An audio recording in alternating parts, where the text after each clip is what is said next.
Well, Us Weekly, the magazine, is under some serious fire today for its new cover. The headline grabber, Babies, Lies, and Scandal, is what's causing all the stir. The story not only focusing on Sarah Palin, but also on the governor's 17-year-old pregnant daughter. It got a lot of attention. So did it cross a line? Here with us now, Bradley Jacobs, the senior editor for Us Weekly. Hi, Bradley. Afternoon.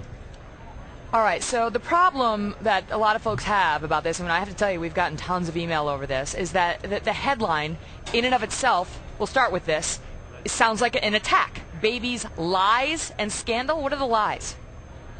Actually, if you read the story, you will see it's actually very measured. It's a very even-keeled story. I read the story. What are the lies? Actually, the lies that we point out are some of the liberal bloggers who were speculating that the daughter had given birth and that there was a cover-up there. We were one of the few magazines that actually did call to task those liberal bloggers for the news stories over the weekend. Bradley, do you think the cover in any way suggests to the viewer who's looking at your magazine while standing there in the grocery store that the lies are lies about Sarah Palin by her attackers? I don't think we can talk about all that here. We've gotten a lot of press today, but a lot of people haven't read this story. You may disagree that it's a very balanced story. We interview strategists on both sides. We interview Sarah Palin's deputy. Yes? Okay, you say, first of all, you point out her husband Todd's DUI arrest. Do you point out that that DUI arrest came 22 years ago in 1986? Of course. The DUI arrest was everywhere. No, you don't.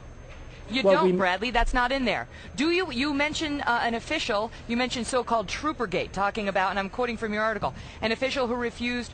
She's under investigation for dismissing an official who refused to fire her sister's state trooper ex-husband. Do you point out the allegations that trooper she allegedly wanted fired tasered his own stepson, who was only 10, and made death threats against Sarah Palin's father? Do you mention that in the article? We didn't have time to get into everything that you've mentioned.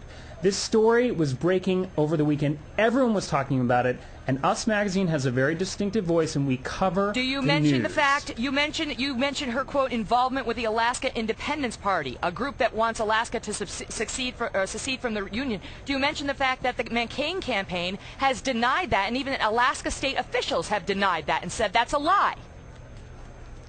Okay, we're missing the point here. This is a big news story that everyone was talking about. It is a very measured story. You're just pointing out the few things in it that you are dissatisfied with. But this was Bradley, what I'm satisfied with is fair and balanced reporting, where you tell the whole story. You make one accusation, then you tell what the other side is saying. You give context for allegations rather than throwing things out that are incendiary. You're not mentioning the fact that we talked to friends of the Palin family. We talked to students who go to school with Bristol. We talked to Sarah Palin's deputy mayor. We talked to Republican strategists and Democratic strategists. So because one part of the report is fair in your view, the other unfair reports are accused. I got to leave it at that because we're out of time. I wish we could have given this a more full discussion. And I hope your readers will actually read the story for themselves and make up their own mind. I will leave it at that. Good final word. Bradley, thanks so much.